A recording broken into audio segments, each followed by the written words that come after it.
Well, welcome back. This is Kari Moody, and today was really the first day of the Adam Montgomery trial. I should be live every day, and they expect this to last for the full month of February. Attorney Agati, if it's not easy, just shut it down. It's fine. We'll deal with it on the break and as we go. That's okay. And this case has been going on for quite a while, so if you We're ready. I would like aren't to bring quite the jurors. sure or would like a refresher, I do have a video posted. All rise for the jurors, It please. goes from the beginning, from when Harmony was born, and takes you all the way up through yesterday, at the point that the jury took their drive around to all the different places that Adam had been and the places that they had lived at. So definitely go check that video out.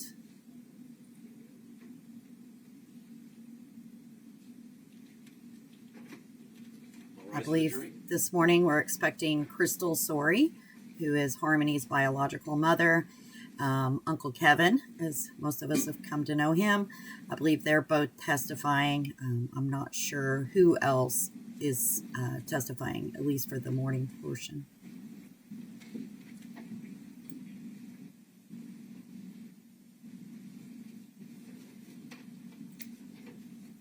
And as always, I appreciate. Good morning, ladies and I gentlemen. appreciate every single one of you being here and for watching this, even if it's on replay. I appreciate you very much. Thank you. So, when the state is ready. Thank you.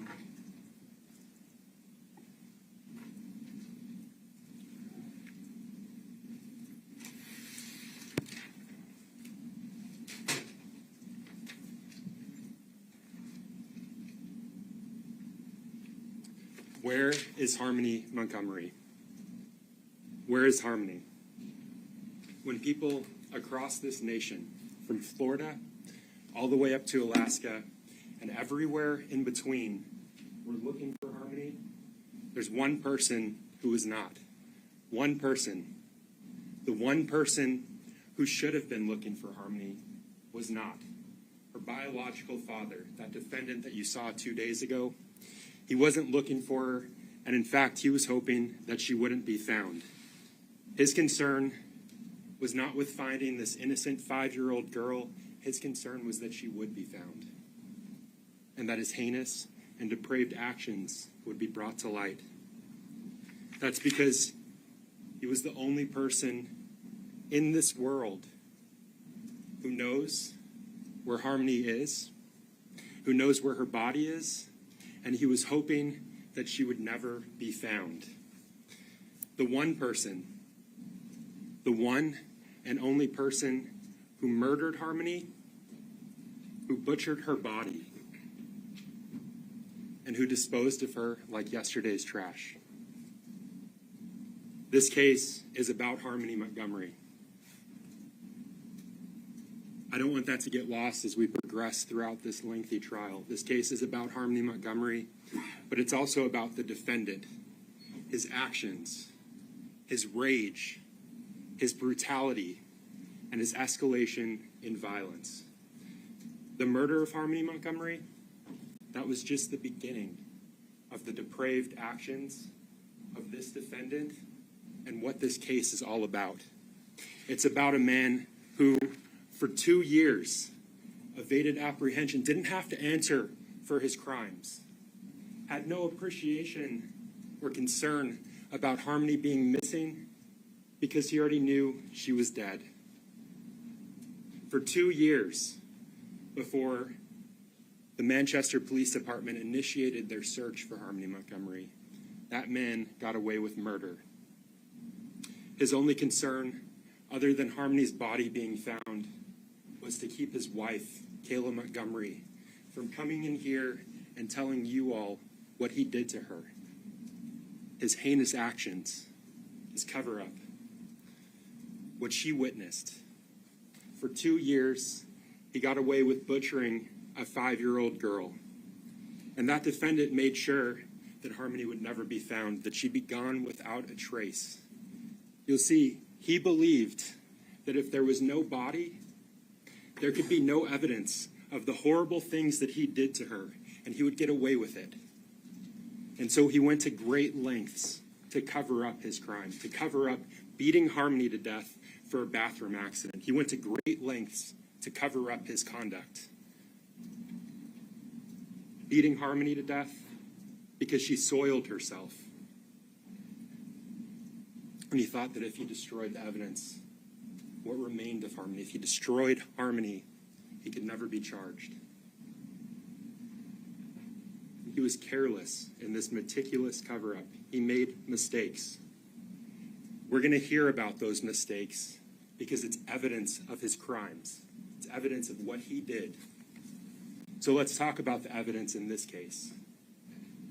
On December 7th, 2019, the defendant beat Harmony to death because she had a bathroom accident, something she had no control over. She'd peed her pants, and he murdered her in a series of attacks, of brutal strikes that began that morning in the car that she was living out of and ended in the Burger King parking lot that you all saw yesterday on The View. He carried her body with him for months. For months he carried her body. And he discarded her with zero appreciation for the life that he'd taken. Just a fear of being caught. And in the months that followed, he beat, he injured, he terrorized the only witness to his crime, the only person that could come in here and tell you what he did. She was his loose end, Kayla Montgomery, his wife. He conditioned Kayla through force and through threats with the purpose of making sure that she would never come in here and tell you what she'd seen, what he did. Beating Harmony to death for another accident, destroying her body, freezing her, thawing her, squeezing the liquid out of her, compressing her body into a bag like this one.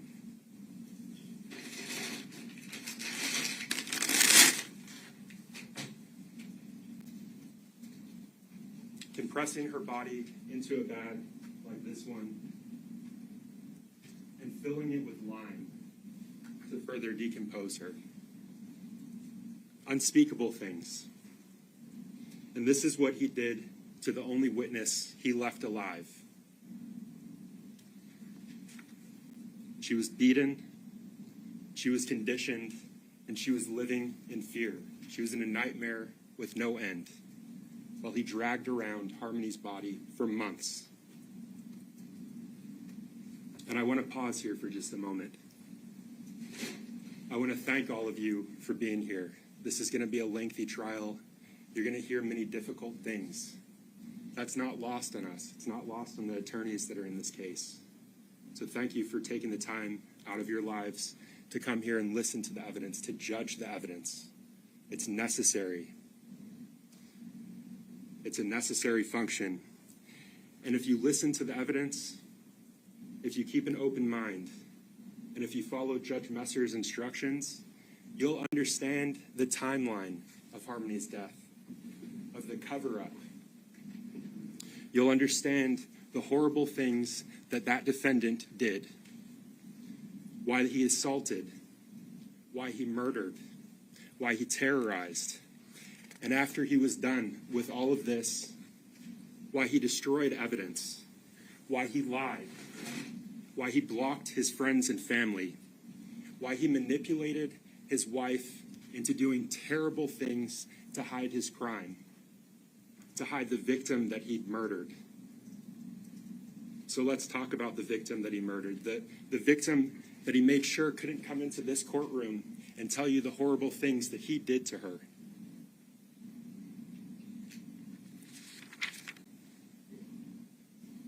Her name is Harmony Montgomery.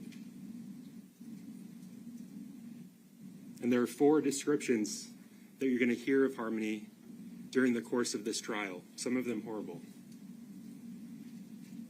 Harmony was born to the defendant, Adam Montgomery, and her mother, Crystal Sorey. She was born on June 7th of 2014. She was a daughter. She was a sister. She was a Minnie Mouse fan. She was a fun-loving girl that loved being a big sister. She was just 5 years old when the defendant brutally murdered her. During the course of her brief life, she was a fun-loving girl. She was someone that defied all odds. She spent most of her life with Tim and Michelle Rafferty, her foster parents, who she called Daddy and Mommy Michelle. And those odds that she defied. When Tim and Michelle got Harmony, when they got custody of her, she was just 2 months old. And Michelle was told she's not going to live past 7 months. Told that she had learning disabilities. And still you'll hear that Harmony was an intelligent girl. She was a curious child. She was a child that ran with other children, played with them. She was potty trained at a very early age. At a very early age, she was potty trained, and that'll become important as we progress throughout this trial, so keep that in mind. Harmony was potty trained at a very early age. She wasn't someone that was bound by limitations, and you'll hear that when she lived with her mommy Michelle and her mommy Crystal, she was thriving. She was thriving in school. She was thriving with her peers. She was a child like any other. She was full of life. But that's just one description of Harmony, and I told you there are more. The defendant got custody of Harmony in February of 2019. At that time, she was only 4 years old. And the second description is darker.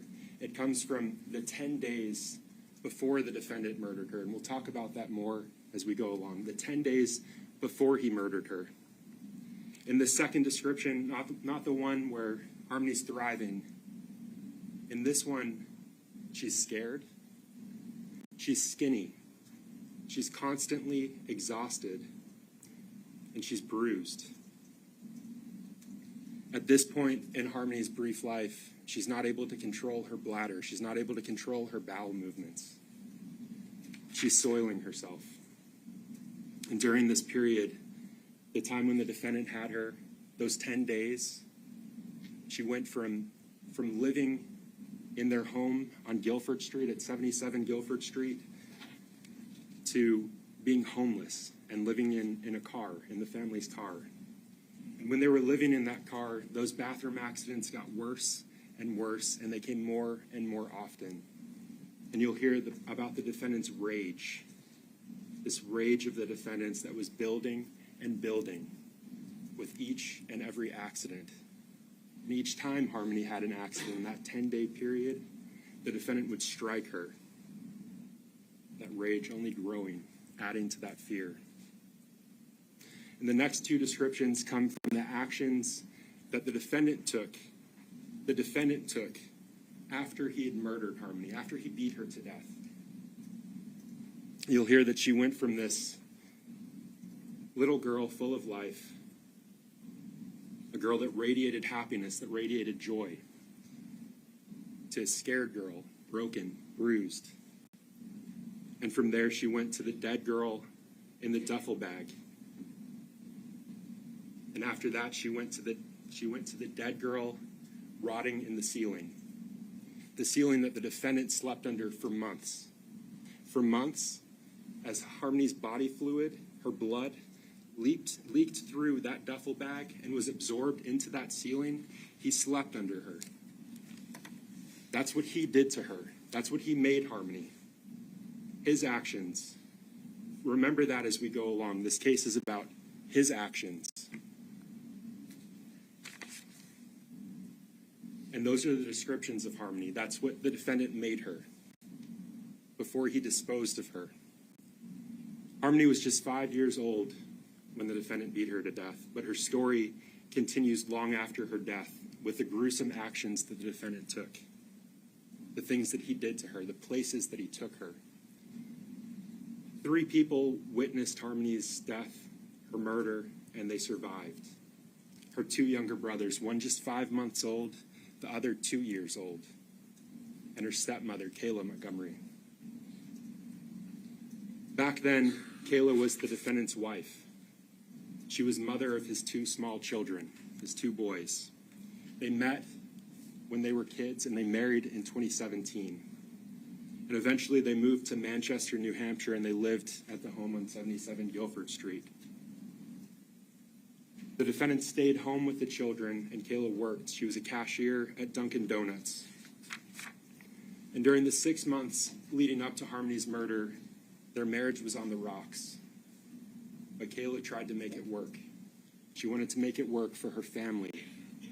She wanted to make it work so that she didn't lose another person that she loved. But this case, it's not about Kayla.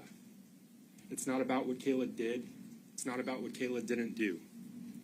Remember that as we go along. It's about what the defendant did. Kayla was the defendant's loose end. She was the witness to his crimes. She was the witness to his confession to an assault that took place against Harmony by the defendant in July of 2019. She was witness to Harmony's murder. She was witness to the defendant compressing Harmony into bag, smaller bag, smaller bag, compressing her more and more over the months that he had her, adding lime to that bag. And she was witness to the defendant disposing of Harmony. She was the witness that was left alive. So let's talk about that first event, the assault on Harmony from July of 2019. That summer, the summer of 2019, was Harmony's first time living with the defendant. It was her first summer with the defendant. And again, they lived at this home on Guilford Street.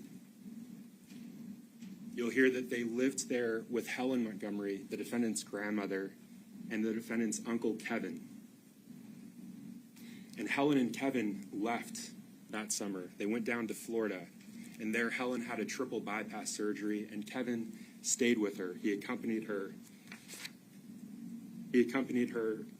to help her in her recovery. And you'll hear that Kevin was gone for 3 weeks. And when Kevin left, when he left that home, Harmony was uninjured. No bruises. Uninjured. But when he came back, Harmony had a large black eye. A black eye that was so swollen that the profile of her face had changed. It was horrible. This girl was bruised. She was injured. And her face was swollen. And when Kevin walked through that door, he saw Harmony. And this immediately stood out to him. This was his niece, his great niece. And the defendant was standing next to Harmony, and he said, "Harmony, what did you do? What happened to you?" And Harmony didn't even have time to answer. The defendant interrupted and said, "She didn't do nothing. I bashed her around this house. I beat the dog shit out of her." That's what he told his uncle about Harmony, what happened to her, how she got that injury. I beat her. I did that. The defendant in this case. You'll hear that this shocked Kevin. It frightened him. And that was the last night he stayed in the house. He never went back there. He spent that night in his house, and he got out of there. And in the time that followed, he did everything he could to get Harmony help. He contacted authorities. He contacted DCYF, contacted Child Services. You'll hear that he was unsuccessful.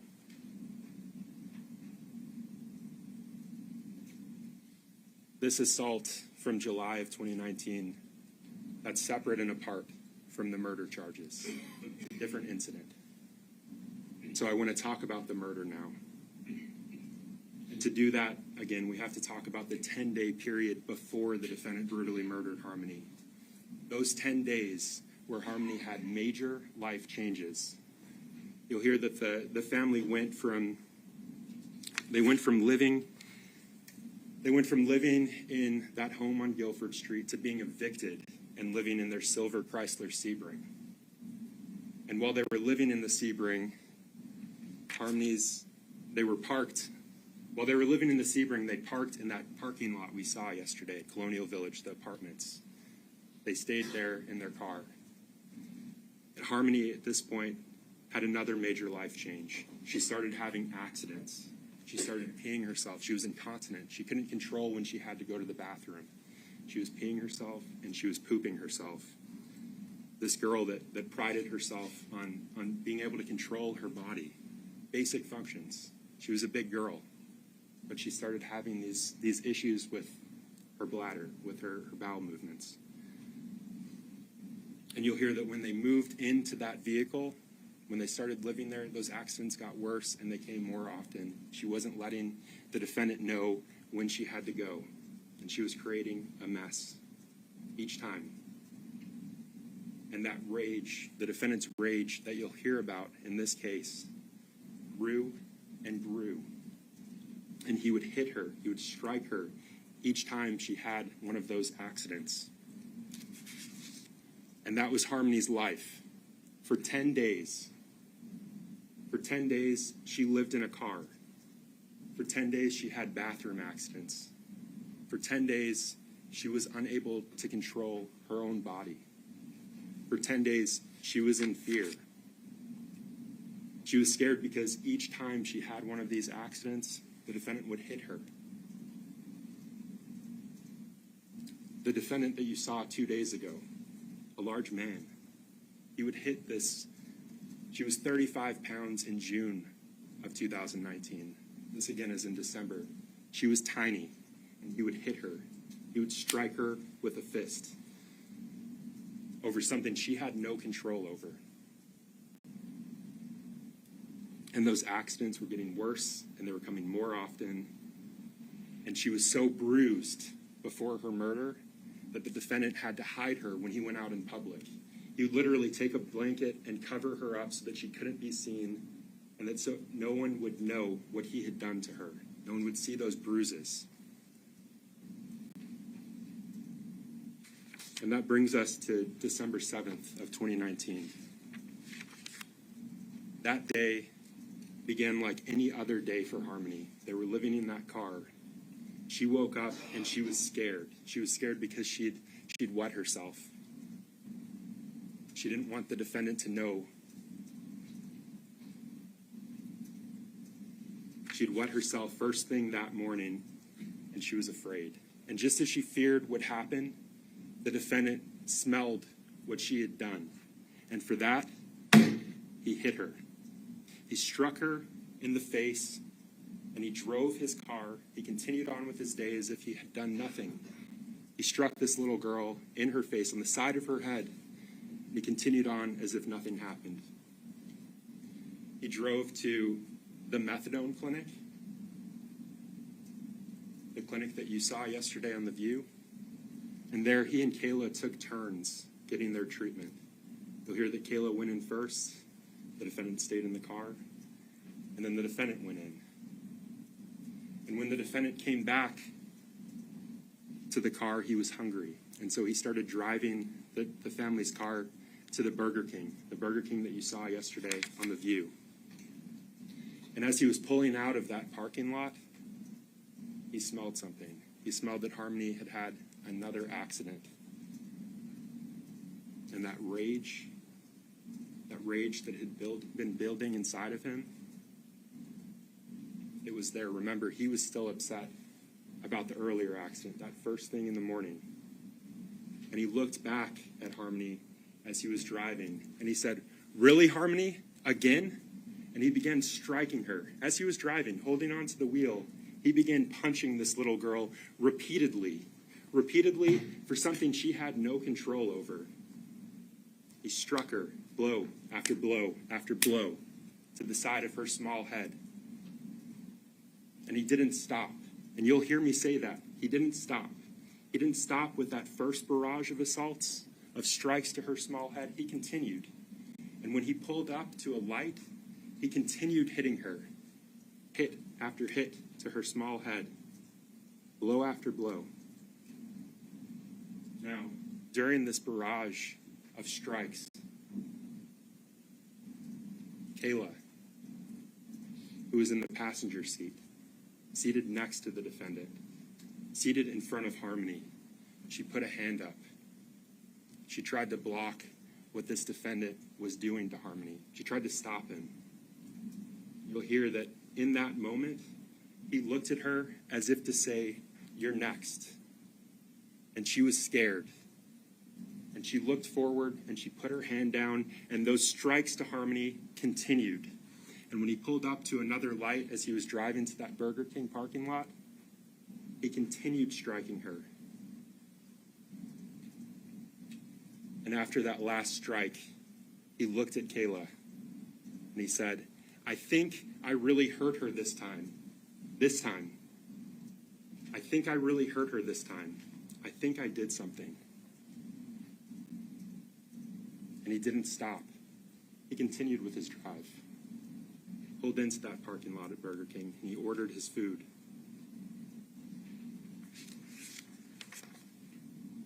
He ordered his food and he ate. He didn't stop to check on Harmony. He didn't look back at her. He didn't show any concern for this innocent little girl, the child he'd just beaten. He ordered his food and he ate. And he didn't stop.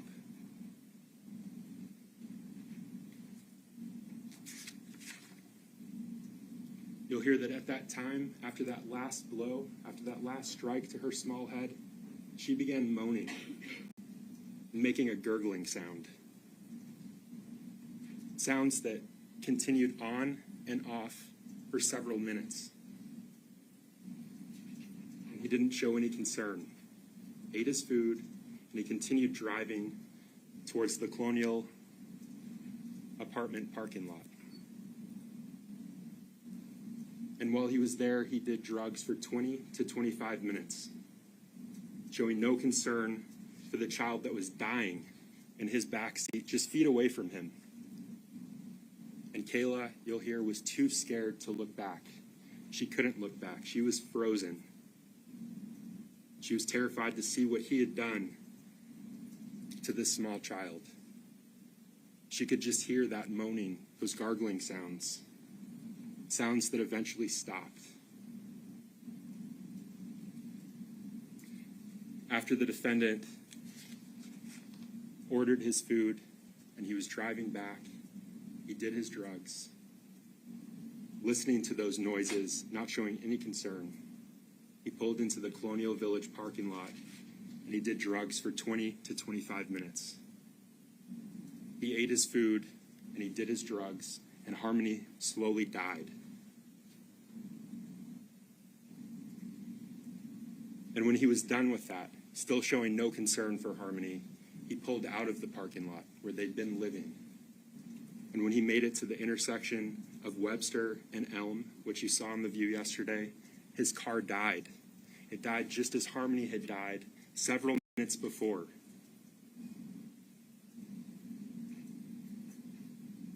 The defendant realized they were going to have to abandon that vehicle.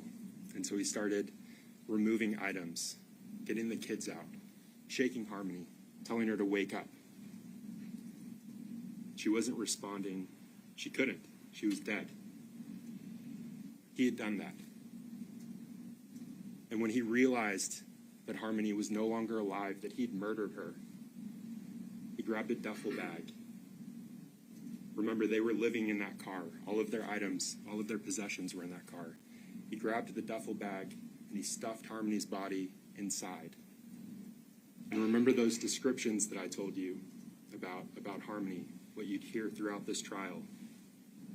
That's when Harmony became the dead girl in the duffel bag. He did that to her. That's what he made her. The defendant stuffed her into that bag, and he went on about his day as if nothing happened. But Harmony's murder, that was only the beginning. And remember what I told you. This case, it's about the actions of the defendant. They didn't stop after he murdered Harmony. That was the beginning of his conduct. His actions didn't end when he brutally murdered Harmony. You'll hear about how he carried her for months, scheming, plotting, coming up with a plan of how to get rid of Harmony somewhere she would never be found. And they went back to the Colonial Village parking lot that afternoon. They had a friend there, a friend who let them stay in his Audi. And you'll hear that friend brought them dinner for 2 nights, the 2 nights they stayed there, December 7th and 8th. He brought them dinner, and notably, he didn't see Harmony with them. He didn't see Harmony because she was in that duffel bag, the duffel bag that he was moving between the trunk of that Audi SUV and the ground outside. At night, he would keep her in the ground between his car, the Audi SUV, and the dumpsters that you saw yesterday, that you walked around in that parking lot. He kept her on the ground because it was cold outside. Remember, this was in December, and he wanted to keep her body cold.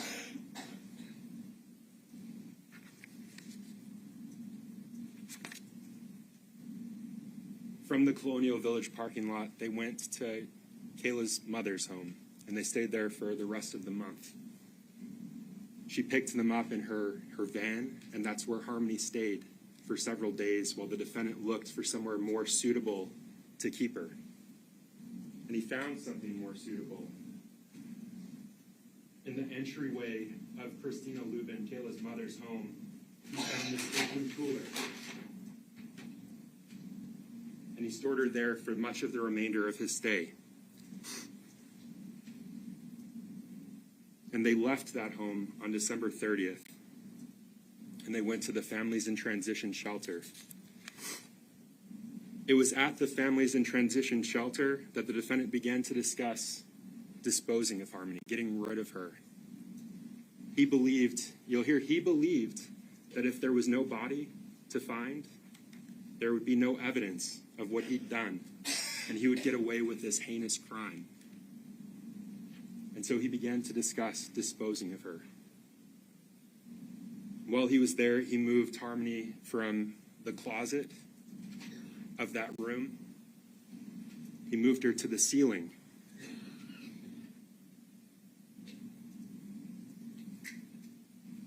He removed that vent cover, and he stuffed her body inside. And that's when Harmony became the dead girl rotting in the ceiling that he slept under for months. Now, the defendant faced another problem at the fit shelter. Harmony's body began to rot. It began to smell. He was storing her body in the ceiling above his room, and the heat was on. And the heat was causing her body to decompose more and more by the day, to rot more and more by the day. And it was smelling. And other tenants, other people that lived there were complaining about those smells. So he had to take her body out of that ceiling. And he brought it to the bathroom, and he compressed it.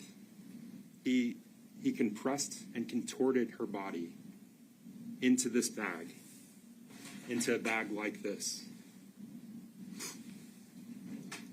And he put it back up there, back in the ceiling.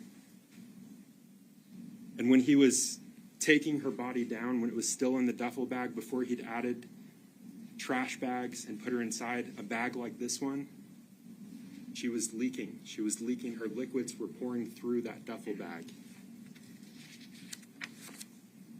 And investigators followed up with the fit shelter. They went to that room. They looked in the ceiling. And when they took that vent cover off, they immediately smelled decomposition, a smell associated with dead bodies, rotting bodies. They smelled decomp. Still present 2 years after the defendant had removed Harmony's body from the ceiling. And they saw deep stains in the drywall, where Harmony's blood had been absorbed.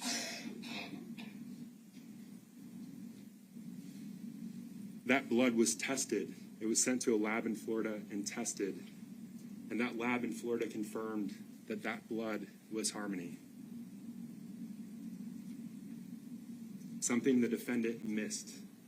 Remember, he was careless in his meticulous cover-up. He made mistakes. That's going to be one of them. That blood in the ceiling, Harmony's blood in the ceiling, all that remained of Harmony. The defendant made sure of that. And surrounding that blood, surrounding this blood, surrounding what was left of Harmony, the defendant's fingerprints, his palm prints, frozen there for time. So at the shelter, the defendant had a problem. He was living in a shelter. He didn't have access to a freezer, and Harmony's body was beginning to rot and stink, and it was getting worse and worse by the day. People were complaining. This wasn't good for him.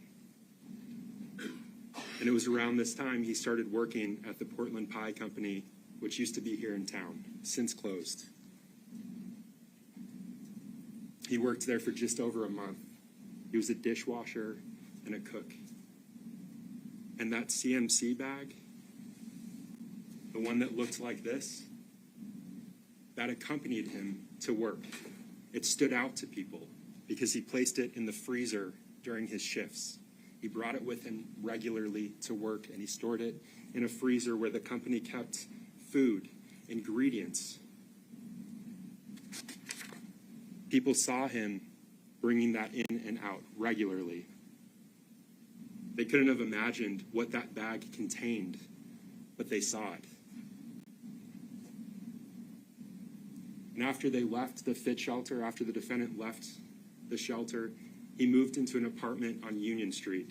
And it was in the Union Street apartment that he began to discuss dismembering Harmony, squishing her, further contorting her body. He discussed using a saw to cut her up. He discussed using lime to further decompose her so that there would be nothing to find. Remember, he believed that if there was no body, there could be no evidence, and he would get away with this horrible thing that he'd done, beating this little girl to death. And it was in the bathroom of his Union Street apartment that he compressed Harmony. Already in that CMC bag, filling that CMC bag, he compressed her further, and he added lime to the bag, thinking that it would eat away at anything left of her. He spent most of the day in that bathroom compressing Harmony. He took her out of the CMC bag, and he placed her in the tub. She was frozen at that point, so he turned the hot water on and ran it over her so that he could manipulate her body, further compress her. Kayla walked into the bathroom as he was doing this. She saw what he was doing. She saw Harmony. Harmony, at that point, was skin and bones. And she saw the defendant squeezing Harmony, squishing Harmony, trying to remove the liquids that remained from her small body and down the drain of the tub. When Kayla walked into that bathroom, he told her to help him.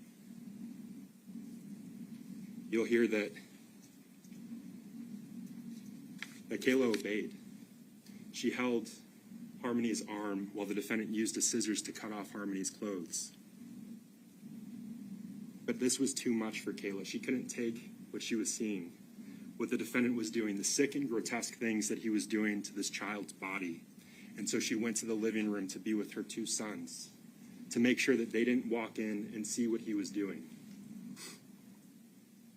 So in that bathroom, the defendant shut the door behind her. That once bulging CMC bag, the bag that Harmony's body filled, he compressed it enough to add much of a 40-pound bag of lime. And he took breaks from the horror show in that bathroom. And during one of the breaks from working on Harmony's body, he said, I can put her in pieces. I can put her in pieces. I can cut her up. And while he was working in that bathroom, working on Harmony, he clogged the drain. Remember that as we go along. He clogged the drain. While he was squeezing her, getting the liquids out, he clogged the drain to the bathroom. And investigators learned that the defendant went to Home Depot on February 26, just 6 days after they moved into that apartment. He went to Home Depot where he bought a saw, a backup saw blade, diamond cutting saw blade, a backup battery, and lime. That was on February 26, just 6 days after he moved into that apartment. On February 27th, he placed a work order to unclog his drain. Now, it was around this time that the defendant began to suspect that Kayla was working with the police, trying to give them evidence to put him away for what he'd done to Harmony. He was suspicious of her, and he was pulling out outlets. He was pulling out light bulbs, light sockets, thinking that there were listening devices planted to get him for what he'd done to Harmony. And it was around this time that he started beating Kayla. He started threatening her that if she reported him, he would kill her. And that if he went to jail for what he did, he'd have someone else kill her. The abuse was constant, and it came regularly. And Kayla documented the abuse, as shown here. Less than a week after the horror show in that Union Street apartment bathroom, the defendant disposed of what remained of Harmony, what was left of her. He was meticulous in making sure that nothing came back on him. He enlisted help from friends. He asked a friend to get him a U-Haul van. A U-Haul van back then was cheaper than a rental car. You'll hear that this friend, he helped. He got him the van. The defendant at the time rented a hotel room so that he could leave the hotel room and dispose of Harmony. And when he came to bring the defendant the keys to the van with his girlfriend saw a CMC bag that was protruding from the hotel room's mini fridge, and that stood out to her. And when the friend gave the defendant the keys to that U-Haul van, the defendant said, I fucked up, and he repeated it over and over. I fucked up. Me, the defendant, I fucked up. But he couldn't say how. He couldn't say what he'd done to fuck up.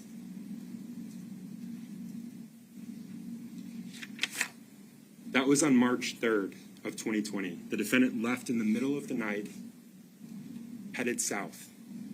And when the defendant left, he told Kayla that he wasn't going to tell her where he was going to dump Harmony, where he was going to dispose of her. He didn't want her to have that information that she could later use against him. He was in control. He had all the pieces. He wasn't going to have someone know where evidence of the girl that he had brutally beaten was. He made sure that he was the only person that knew what he'd done with her. Remember, he believed that if there was no body, he could never be charged. He could never be charged with this heinous crime. And when he left the hotel room that night, he headed south to Mass, and he made another mistake. That U-Haul van that he rented, he blew through tolls on the Tobin Bridge, and a camera captured that van.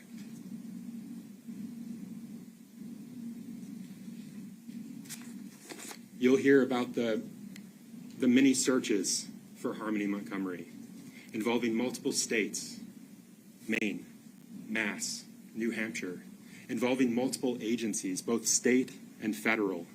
Thousands of man-hours looking for this little girl. And you'll hear the defendant's words.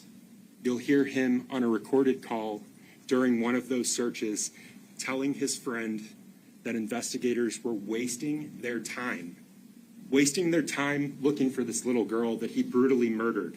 They were wasting their time. The defendant's words, you'll hear that. After disposing of Harmony, the defendant realized he had one loose end, his wife, Kayla. And so he conditioned her. The abuse got worse over those months and months. He beat her. She was a loose end to him and nothing more. Now, you'll hear that Kayla lied. She stuck to a story that the defendant gave her. She was scared at what would happen to her at the hands of the man she witnessed beat this small child to death and drag her body around for months. She's gone to prison for those lies. She's gone to prison for those lies. And since then, she's helped investigators. She's helped investigators find proof that Harmony is dead.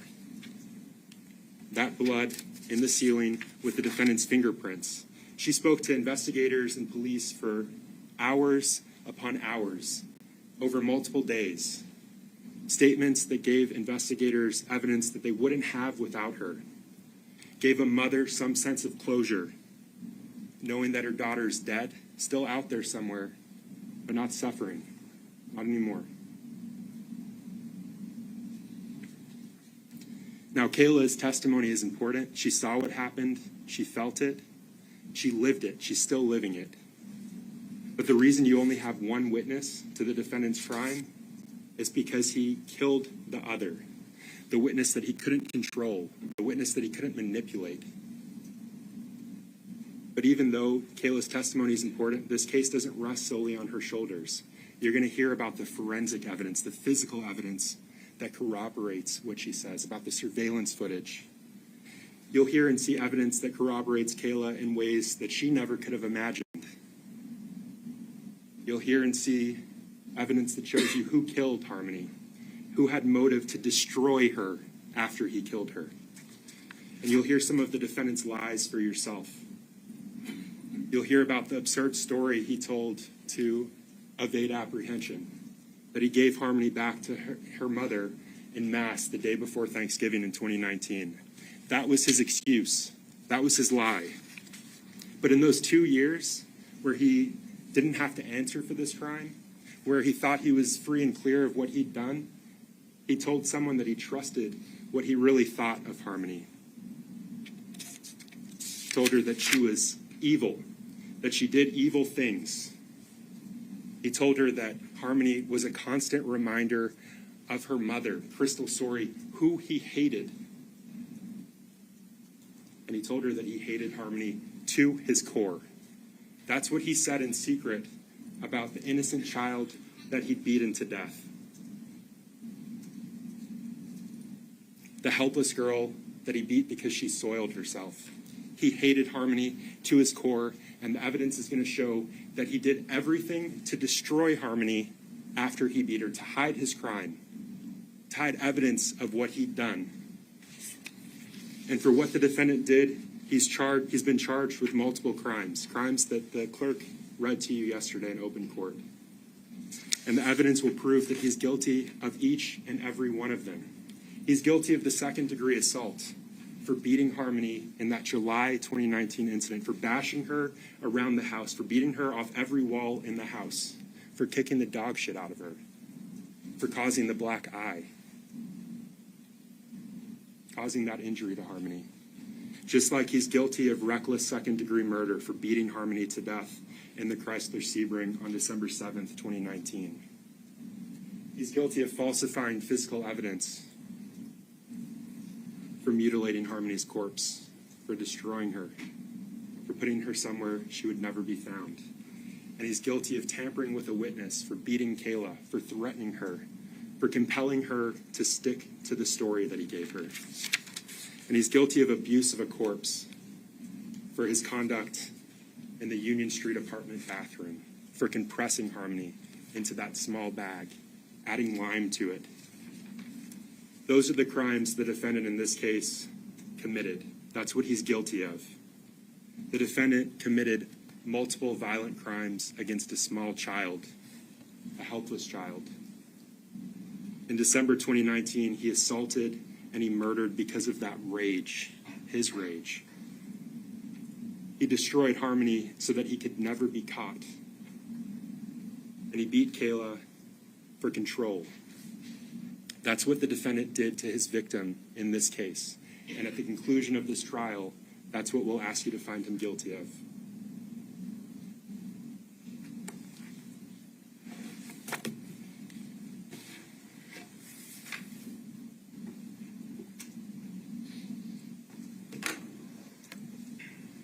Whenever you're ready.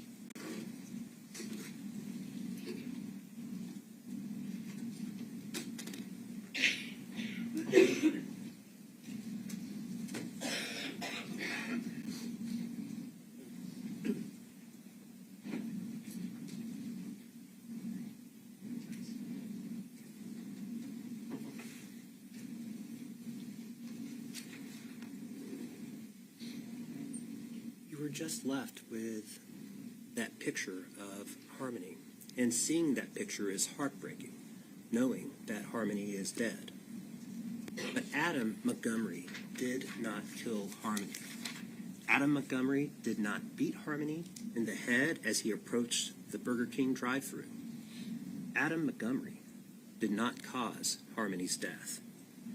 Kayla Montgomery was the last person to see Harmony alive and know how Harmony died.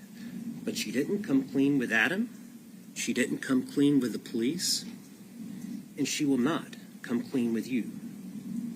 She is still lying about the cause of Harmony's death.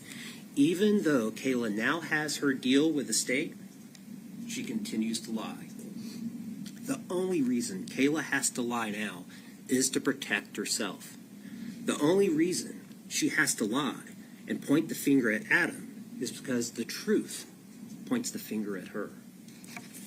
The only reason Kayla has to lie to make Harmony's death so brutal and foul by Adam is to hide that Adam was protecting Kayla, his wife, and the mother of his kids. Now look, I'm not pretending that Adam isn't innocent here. Adam is not an innocent here. He and Kayla covered up Harmony's death. He's not an innocent here. He and Kayla moved Harmony's body from place to place to keep it hidden.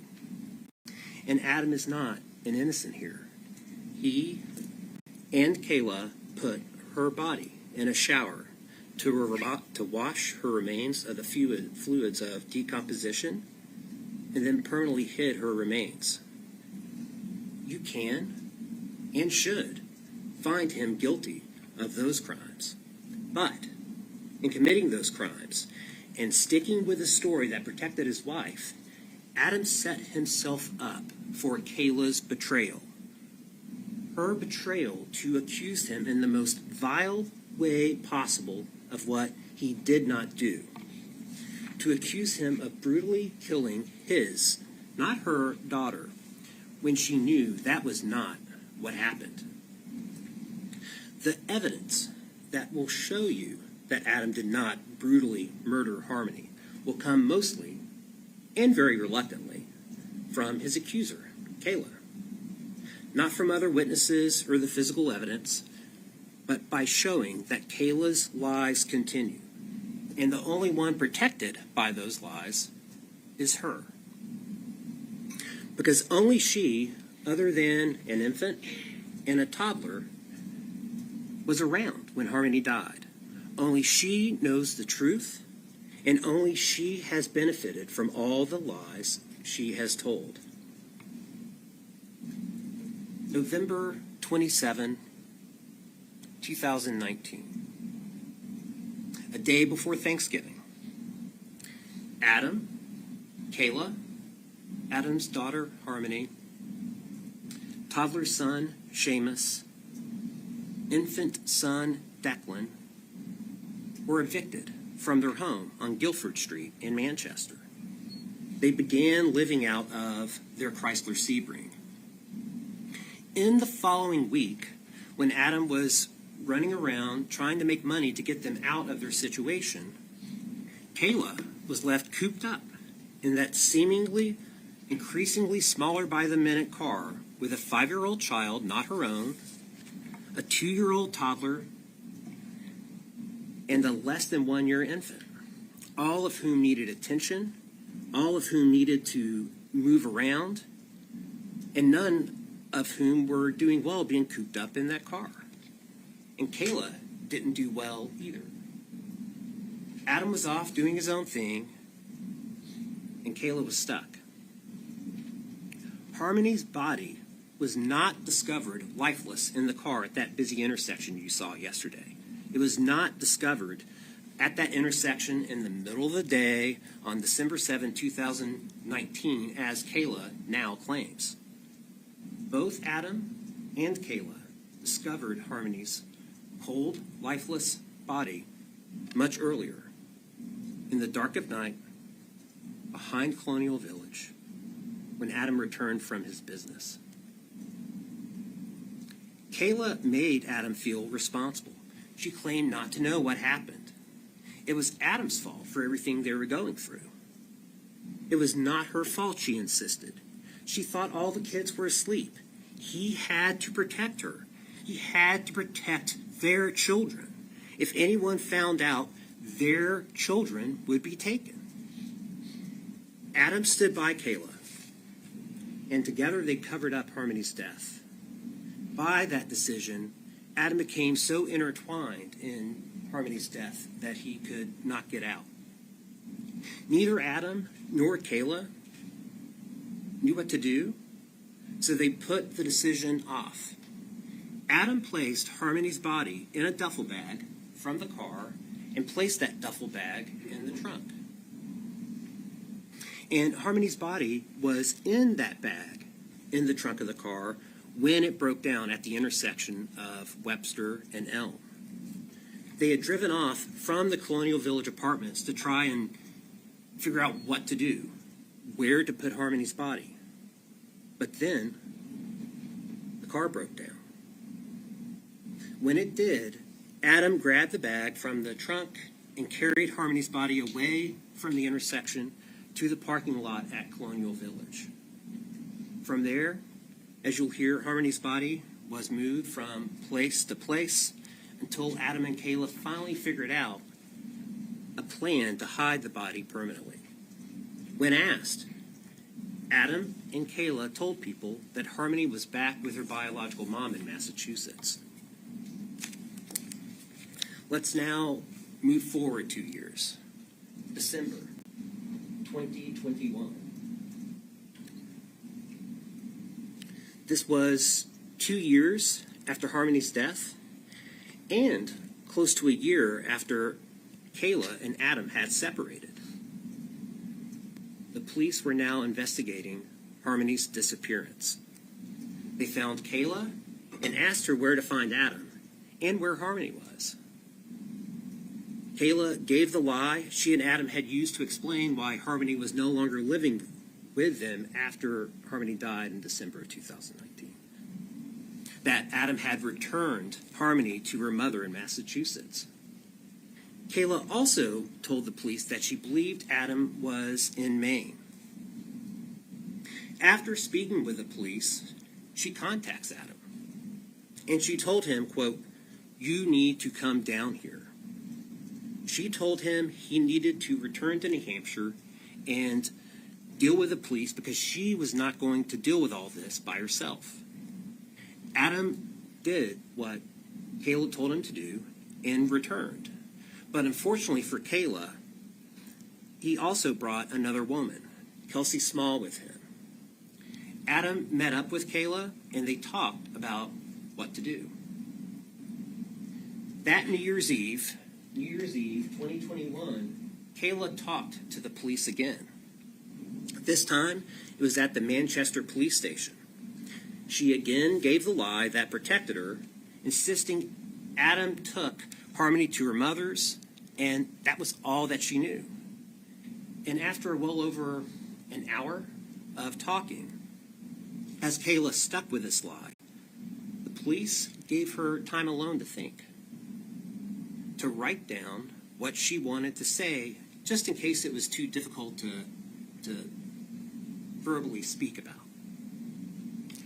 And Kayla did take that time alone to think and to write. And this is what she wrote. Quote, "I don't know what happened. No clue. I just know he left to bring her to meet her mom, to give Harmony to her, after he dropped me off at work in the morning." And she wrote, "You need to get him to talk. He won't tell me anything. So he obviously did something and isn't saying anything to me." Kayla was ready to point the finger at Adam, but only in a way that protected herself. 5 days later, January 5th, Kayla was arrested anyway, but for something different than what the police had wanted to talk with her about. Instead of being arrested in relation to Harmony's disappearance, she was arrested for something else, what eventually became a theft charge. But she knew the arrest was to pressure her. While in jail, Kayla had more time to think and to scheme. How was she going to get out of this mess that she was in? She knew that the police thought she had information about what happened to Harmony, and she knew that the walls were closing in. Kayla also knew that pointing the finger at Adam was worth something, and pointing the finger would help get her out of this mess, and she thought about how to use Adam to get out of it.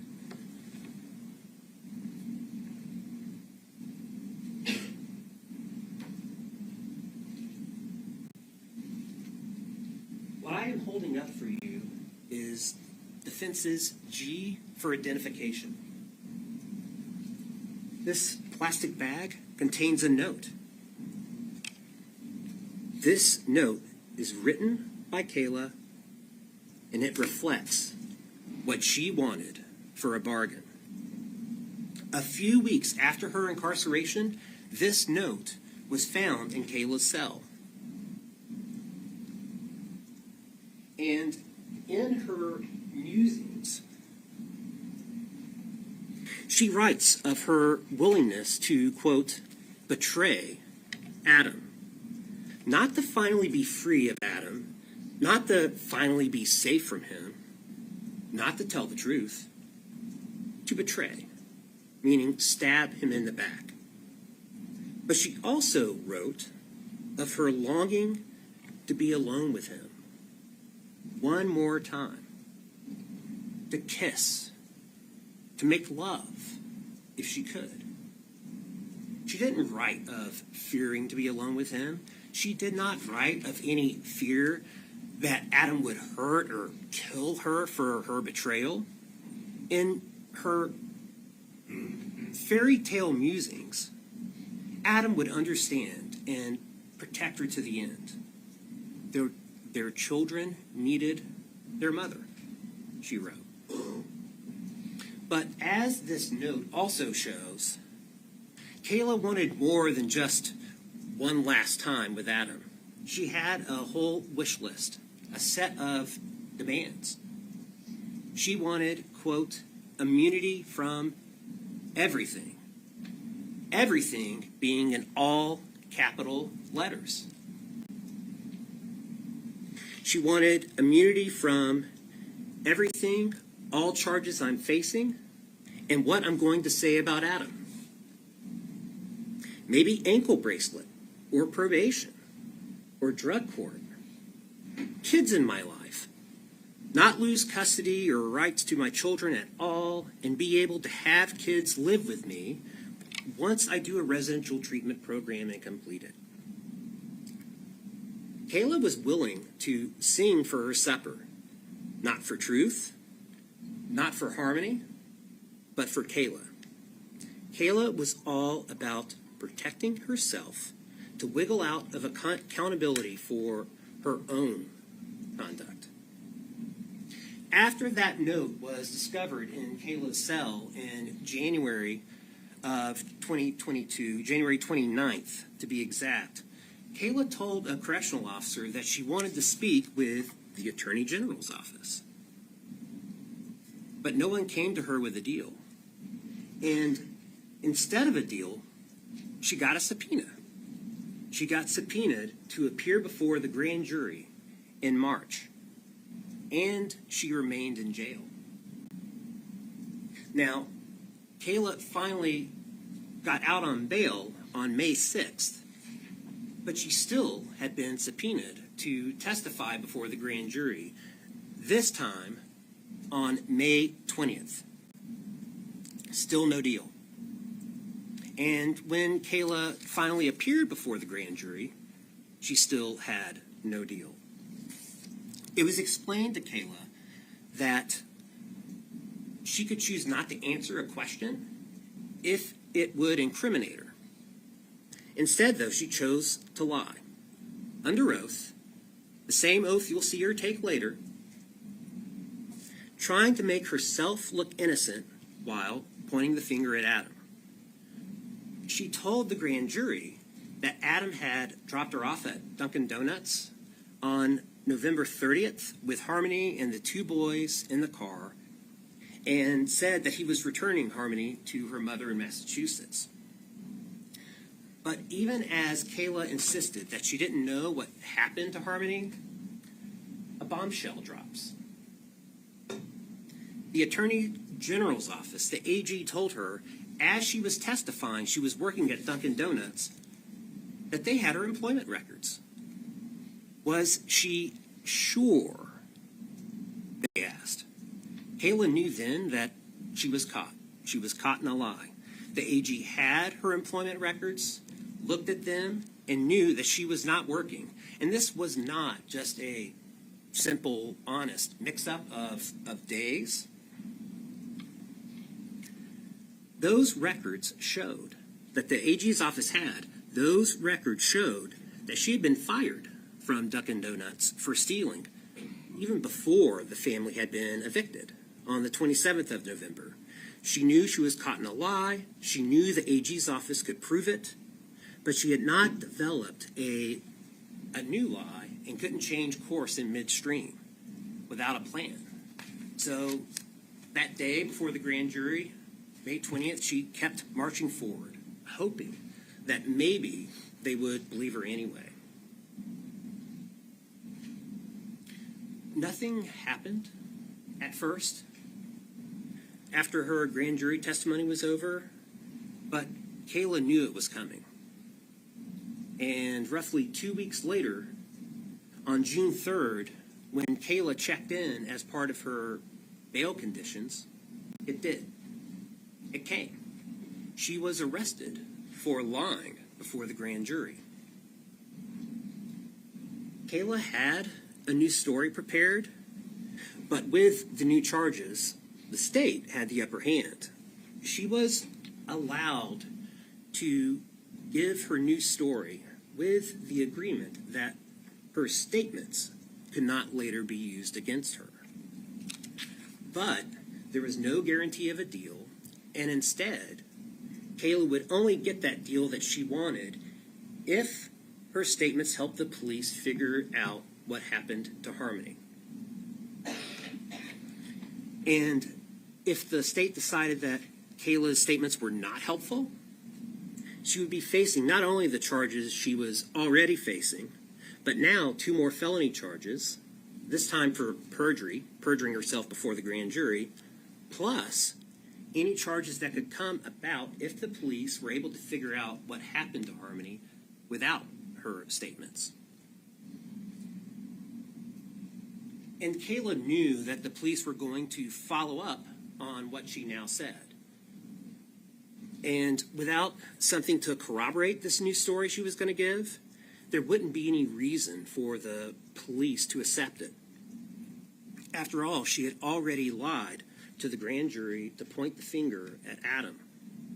So instead of the truth, she told a lie of a brutal killing where she was also a victim. But because there cannot be any corroboration for the lie itself, Kayla intermingled some of the truth of how she and Adam covered up Harmony's death. The lie itself cannot be corroborated, but there would be corroboration in the truth of the cover-up. Because Kayla's new story was not true of how Harmony died, she lacked real memories to draw from, and the details did not fit. Both the details she provided and the ones she did not provide. And it is in those details, details based on a lie, that begin to reveal the lie still being told by Kayla. At first, Kayla's new story for the police, when she gave a proffer on June 3rd of 2022, her new story was that it was the middle of the night, 2 or 3 a.m. Harmony had been having trouble controlling her bodily functions while the family had been living out of the car, and Harmony went to the bathroom again. Adam responded by repeatedly punching Harmony, probably like 10 to 15 times. That story changed to Adam assaulting Harmony in the morning before they went to the clinic for their methadone. The story then continued by saying that Adam struck Harmony again after getting back in the car from the clinic.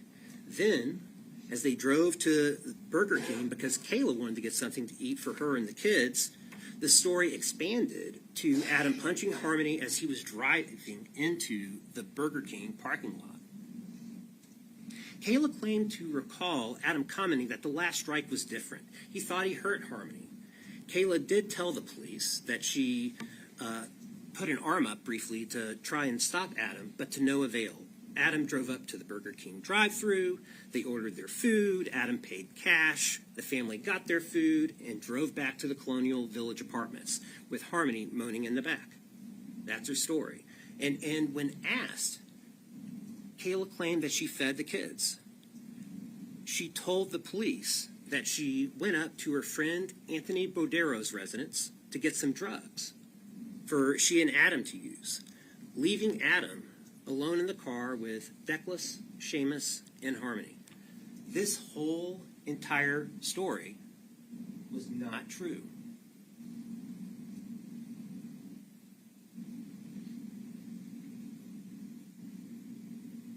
Excuse me.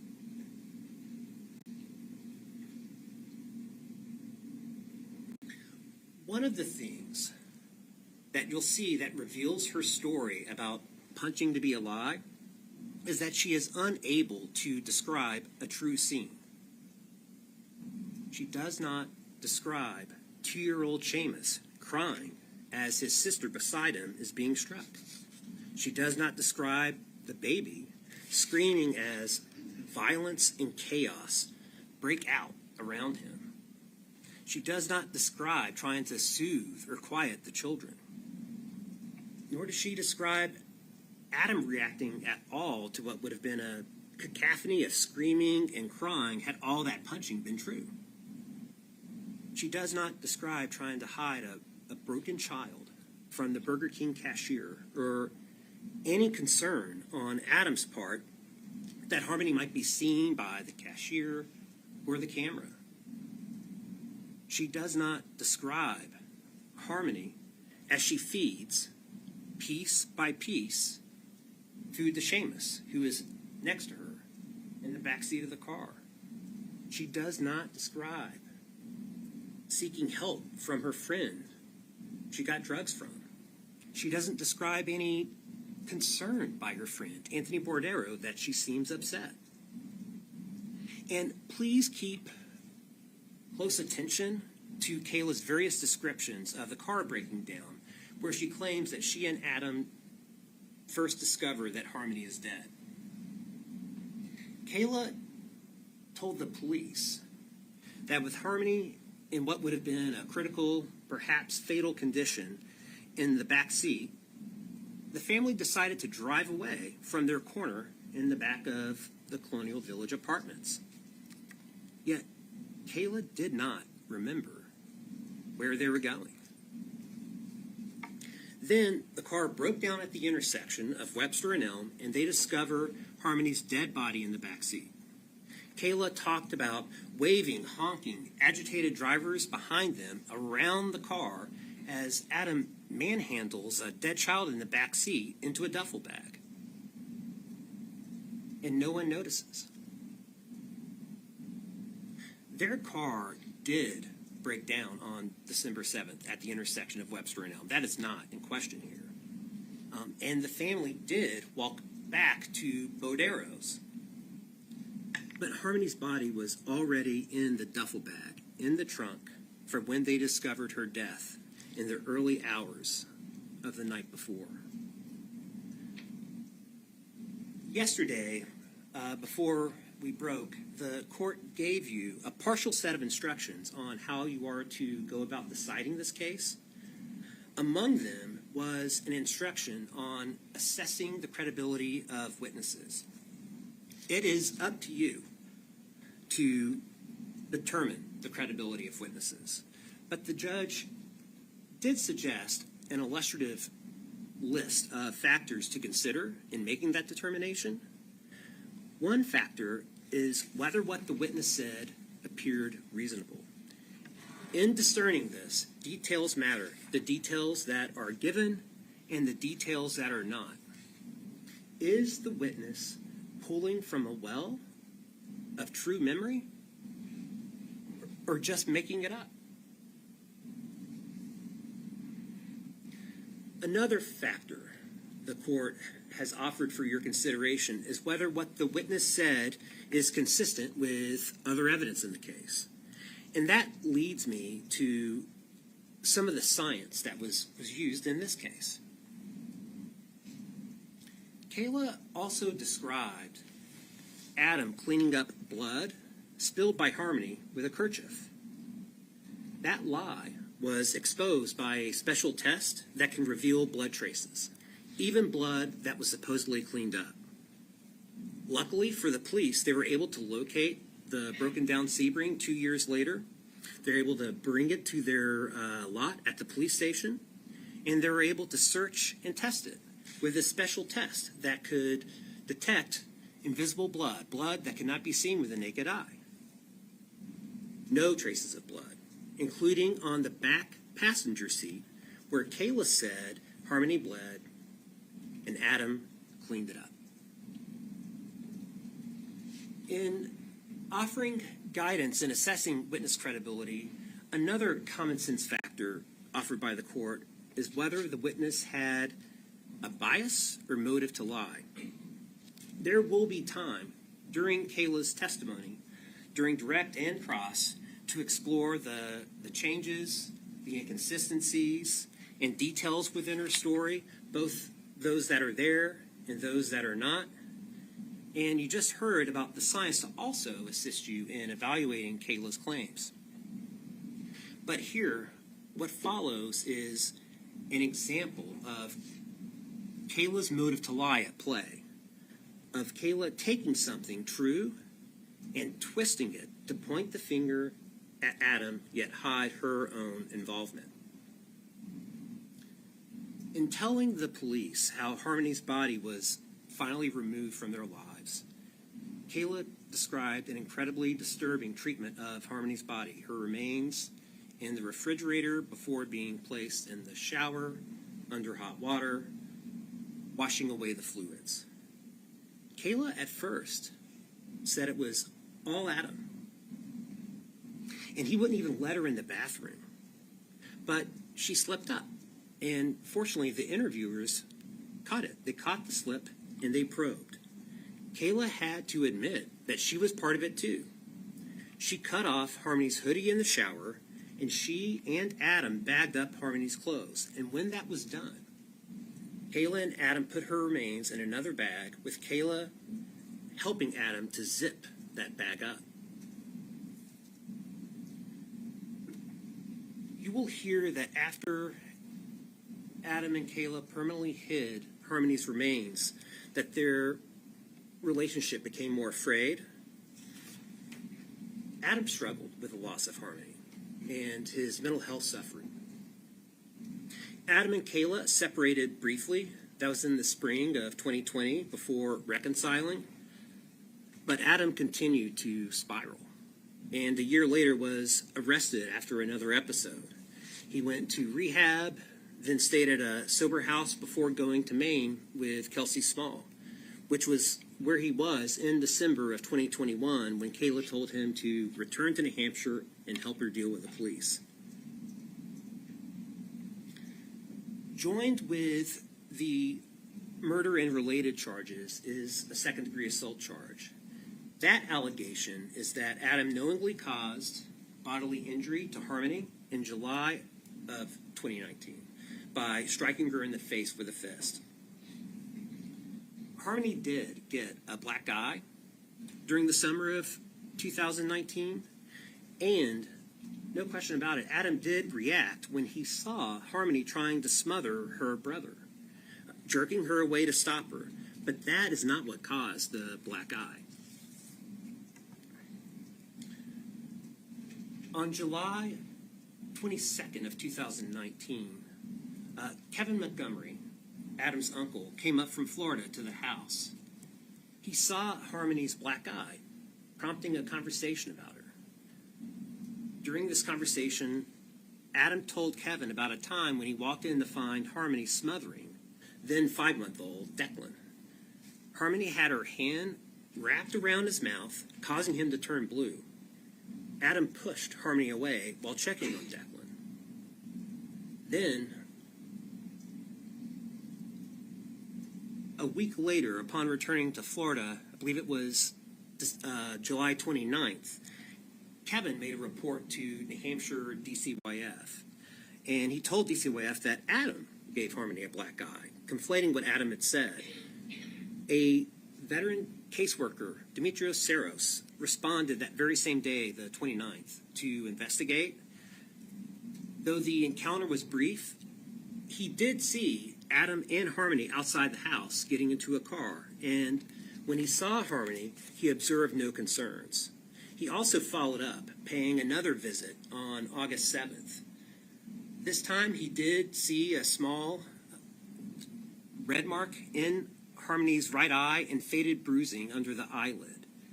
He spoke to Harmony alone, asked probing questions to find out what may or may not have happened, and then, after doing his job, left the visit satisfied that there was no substantiated evidence of abuse.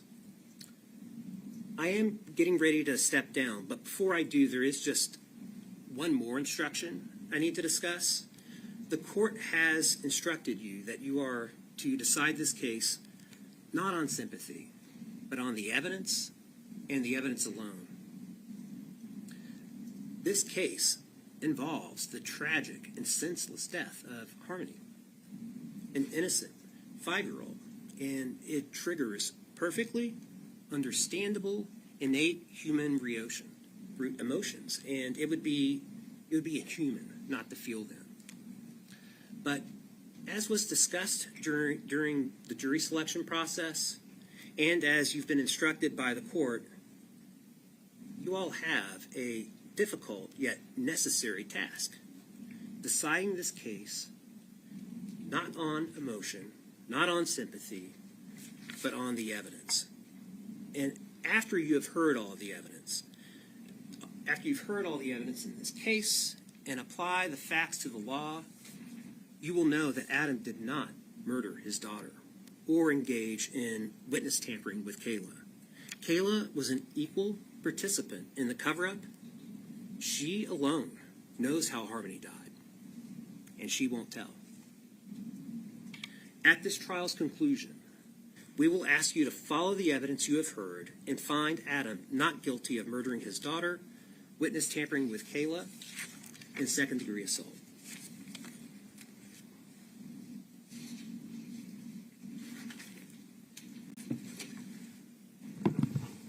All right, ladies and gentlemen, you've now heard opening statements. As I told you when I gave you my preliminary instructions, we would generally be taking a mid-morning and mid-afternoon break, and I do look for natural breaking points in a trial to do that. I think this is one of them. So what we're going to do is we're going to take a 15-minute break now, so use the restroom, have a drink of water, and we'll come back in 15 minutes and begin the evidence. All right, all rise for the jurors, please.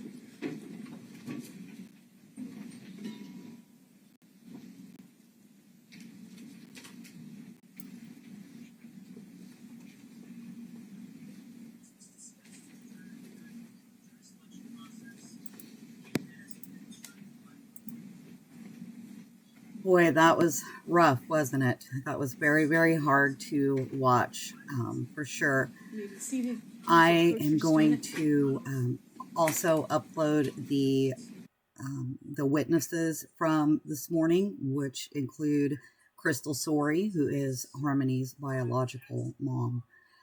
So thank you very much for watching, and I'll see you back. Bye-bye.